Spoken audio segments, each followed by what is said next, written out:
Gohonzon, the object of devotion. The word go is an honorific prefix, and honzon means object of fundamental respect or devotion. Hi everyone, how are you all doing? I hope you're well. Thank you so much for watching. If this is your first time, let's introduce ourselves. My name is Nigel. I'm an SGI member from the UK and I've been practicing since 2006. Feel free to let me know who you are and where you're from.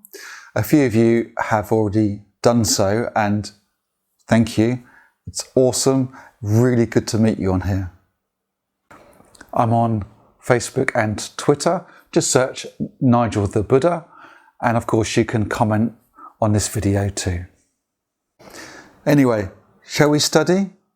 Probably a good idea, eh? I'll crack on then. So, welcome to this, my Basics of Buddhism video on the Gohonzon. We started this video on the meaning of the word Gohonzon, but let's have a look to see what it actually is. The Gohonzon is a graphic expression of the eternal law of the universe which, if we embrace it, enables us to reveal our enlightened potential from the depths of our own lives. The Gohonzon itself is a scroll that we place in a wooden cabinet that we call a butsudan. You might have seen it behind me in previous videos. The Gohonzon itself contains Chinese and Sanskrit characters which help us manifest the life condition of Buddhahood from within our lives. Now, I won't be showing an actual picture of the Gohonzon, but here's a map of it. Number 1, the large vertical block down the centre is Nam Myoho Renge Kyo. Underneath that, block 2 is Nichiren's name. And under that, in block 3, is the Daishonin's personal seal.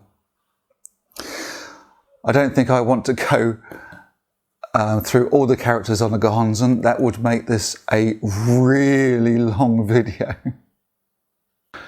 But I do think it's important to know where Nam Myoho Renge Kyo is. I tend to focus on that when I'm chanting. The characters on the Gohonzon are arranged in such a way as to depict a scene from the Lotus Sutra known as the ceremony in the air, during which Shakyamuni reveals the essence of the Lotus Sutra and entrusts his disciples, the bodhisattvas of the earth. Funny, I never knew that. Did you know that?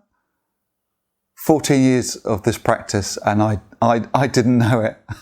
I should pay more attention in class. But although it's an interesting fact and clearly important, I do think what's more important is this fact. Either side of Nam Myoho Renge Kyo are characters that represent the various positive and negative tendencies and energies within life. All such energies are intrinsic to life, but harmonized by the law of Nam Myoho Renge Kyo.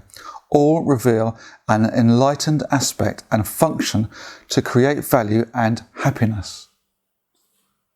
But what if you don't have Gohonzon yet? You might be new to this practice. You might not be an SGI member yet. You may not want Gohonzon. Could be many reasons. But don't worry, it's not something we must chant towards to attain the higher state of life.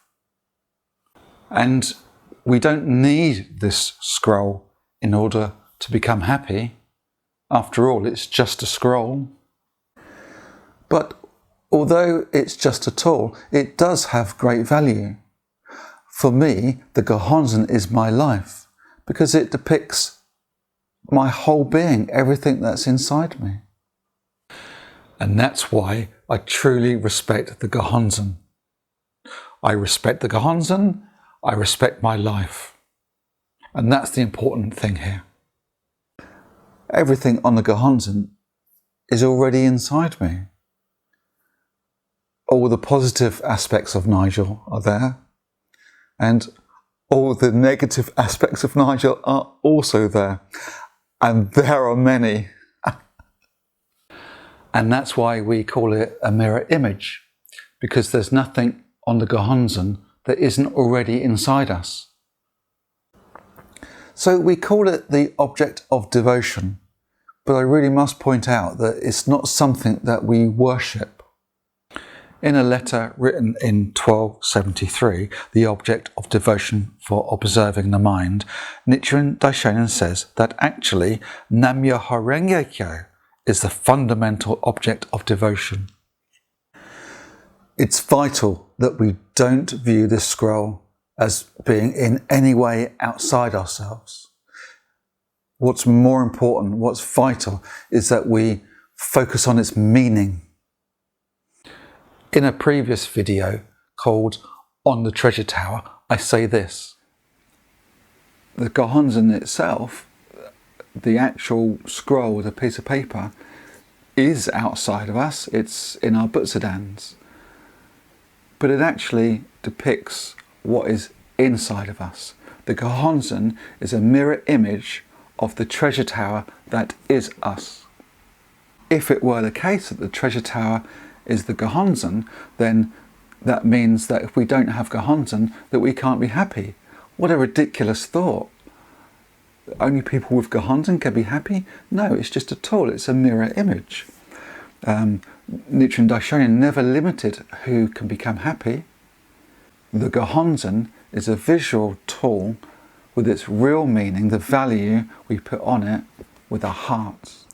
The key, as Nichiren stressed repeatedly, is to believe that we are perfectly endowed beings, that we can reveal our Buddha nature in our present form, at any place and at any time. As Nichiren states, never seek this Gohonzon outside yourself. So let's leave it there for part 1. Look out for part 2 in a couple of weeks. Please consider subscribing so you can watch the videos as soon as they come out. In part 2, we'll look into the history of the Gohonzon and why Nichiren inscribed it in the first place. Thank you so much for watching. Until next time, happy chanting.